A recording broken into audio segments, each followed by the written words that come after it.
오늘은 12월 20일 잠언 27장 13절부터 27절입니다. 14절 말씀이에요. 이른 아침에 큰 소리로 자기 이웃을 축복하면 도리어 저주같이 여기게 되리라.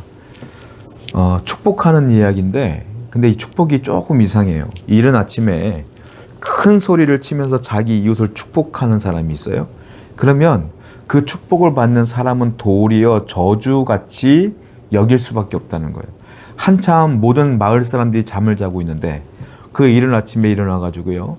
아무개시 소리를 막 버럭버럭 지르면서 축복합니다, 축복합니다 라고 말하면 어떤 사람이 그걸 축복으로 받아들이겠냐는 거예요. 나를 괴롭히는 걸로 받아들이지 않겠느냐는 거죠. 그러니까 똑같은 축복이라도 그 사람의 상황에 맞추어서, 시간에 맞추어서, 감정에 맞추어서 해야지 축복이지. 내가 지금 축복하고 싶어 저 사람한테 해서 막 이른 아침에 축복한다고 해서 축복이겠느냐는 거. 이거는 굉장히 이기적인 마음이다라는 거예요. 화학 반응 가운데 촉매라는 게 있습니다. 이게 뭐냐면 자기는 이 촉매는 반응하지 않는데 그 다른 물질은 잘 반응하게 도와주는 게 촉매예요. 이 촉매제가 그런 역할을 하는 거거든요. 그러니까 이게 무슨 말이냐면 성도라면 다른 사람을 축복하려면 나는 반응하지 않고 그 상대방이 반응할 수 있도록 도와줘야 돼. 무슨 말이겠어요? 그 사람의 마음이 어떤지를 잘 파악하고 그 상황이 어떤지를 잘 파악해서 그 상황에 맞는 것들을 도와주든지 상황에 맞는 말을 해주든지 기도를 하든지 이렇게 해야 그 사람이 고마워하고 축복으로 여겨지지 않겠느냐라는 거예요. 그러니까 항상 이러한 지혜로운 성도가 되어야 된다라는 거예요. 항상 이웃을 바라보고 그들의 마음을 살필 수 있는 긍휼의 마음을 갖고 사랑의 마음으로 갖고 나아가는 여러분 되기를 축원드립니다. 15절입니다. 다투는 여자는 비 오는 날에 이어 떨어지는 물방울이라. 다투는 여자는 여러분 비 오는 날 가보셨죠? 나가보시면 빗방울이 쉴 새 없이 떨어지죠? 그러니까 다투는 여자는 비 오는 날에 떨어지는 물방울 같다 이렇게 표현하고 있어요. 여기서 말한 여자는 아내를 말해요. 아내. 근데 실질적으로 아내뿐만이 아니라 남편까지도 얘기하는 거라고 볼 수 있겠죠. 그러면 부부관계를 얘기하는 거겠죠. 부부관계 가운데 아무리 좋은 말이라 할지라도 옳은 말이라 할지라도 상대방에게 쉴 새 없이 얘기를 하면 지치죠. 짜증나죠. 괴롭죠. 그렇게 하지 말아라 라는 얘기들을 하고 있는 거예요. 지치게 만드는 거예요. 이거는 내가 지금 하고 싶은 말이니까 막 쏟아붓는 거야. 상대방이 괴롭던 상대방이 이 얘기를 지금 하고 싶지 않던 상관하지 않고 지금 내가 이 얘기를 꼭 하고 싶은 거야. 해야지만 돼. 그러니까 막 쏟아붓는다는 거야. 이걸 다투는 사람이라고 표현하고 비 오는 날에 쏟아지는 물방울 같다, 빗방울 같다 이렇게 표현하고 있는 거예요. 그렇게 하지 말라 이 얘기를 하고 있는 거예요. 왜냐하면 사랑은 뭡니까? 사랑은 온유한 거예요. 그리고 무례히 행치 않는 것이 사랑입니다. 그러니까 부부관계에도 항상 그렇게 선을 지키면서 온유하게 그리고 서로 무례히 행치 아니하며 사랑으로 대해라 이 말이죠. 그럴 때 가정이 화평하고 서로 하나님의 은혜 가운데 성장할 수 있다 이렇게 표현하고 있는 거예요. 21절 말씀입니다. 도가니로 은을 풀무로 금을 칭찬으로 사람을 단련하느니라. 도가니로 은을 단련하는 것처럼 풀무로 금을 단련하는 것처럼 사람은 칭찬으로 단련하는 거래요. 한마디로 칭찬을 잘 하라 이 말이겠죠. 그런데 칭찬을 들을 때도 중요한 자세가 있어요. 어떤 사람을 칭찬을 들으면 우쭐해지는 사람이 있어요. 칭찬을 들으면 우쭐해져서 교만해지는 사람이 있어요. 또 어떤 분들은 칭찬을 해도 겸손하게 받아들여라 이 말이에요. 이 말은 왜?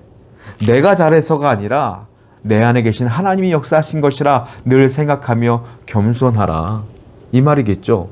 여러분 여호와를 경외하는 사람은 정말로 하나님과 동행하는 사람은요 칭찬을 들어도 그렇고요 칭찬을 안 들어도 그래요. 무슨 말이겠어요? 칭찬을 들어도 별 반응이 없고 칭찬을 안 들어도 괜찮아. 그게 여호와를 경외하는 사람이야.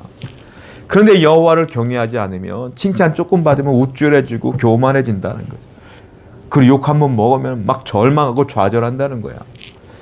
그럴 필요가 없다는 거예요. 왜? 하나님이 나를 사랑하시는데, 하나님이 나와 동행하시는 내 안에 주님이 계시는데, 내가 주님을 신뢰하는데, 내가 주님을 사랑하는데, 그깟 칭찬 들었다고 해서 내가 교만해질 이유도 없고, 그깟 칭찬 안 받았다고 해서 내가 좌절할 이유도 없는 거예요. 그러니까 무슨 말이겠어요? 여호와를 경외하라. 하나님을 붙들고 살아라, 이 말이에요. 하나님으로부터 인정받는 성도가 되기를 축원드립니다. 23절부터 읽어볼게요. 네 양떼의 형편을 부지런히 살피며 네 소떼에게 마음을 두라. 대저 재물은 영원히 잊지 못하나니 면류관이 어찌 대대에 있으랴. 풀을 벤 후에는 새로 움이 돋나니 산에서 꼴을 거둘 것이니라. 어린 양의 털은 내 옷이 되며 염소는 밭을 사는 값이 되며 염소의 젖은 넉넉하여 너와 네 집의 음식이 되며 네 여종의 먹을 것이 되느니라. 부지런하라 이 말이지. 부지런해야 재물을 얻을 수 있고, 부지런해야 권세도 얻을 수 있고, 부지런해야 양식도 얻을 수 있다, 의복도 얻을 수 있다라고 말하는 거예요. 그러니까 네 양떼를 형편을 부지런히 살펴라 이 말이에요. 그리하면 소떼가 늘어날 것이고 양떼가 늘어날 것이며 땅도 늘어날 것이고 쭉 얘기하는 건데, 이 말은 무슨 말이냐면, 그러니까 물질의 마음을 두어라가 아니에요. 물질을 얻기 위해 최선을 다하라가 아니야. 뭐라고 했어요? 네 양떼의 형편을 부지런히 살펴라. 부지런해라가 정답이야. 이게 좀 다른 말이에요. 내가 돈을 얻기 위해, 물질을 얻기 위해, 잘 살기 위해 부지런한 것이 아니라 하나님이 내게 주신 삶에 감사하며 부지런히 살라 이거야. 그냥 하나님이 주신 삶이기 때문에 성실하게 부지런히 살아라. 그리하면 너는 여호와를 경외하며 그렇게 살다 보면, 하루하루를 부지런히 성실하게 살다 보면 하나님이 의복도 주시고 재물도 주시고 땅도 주신다 이 말이에요.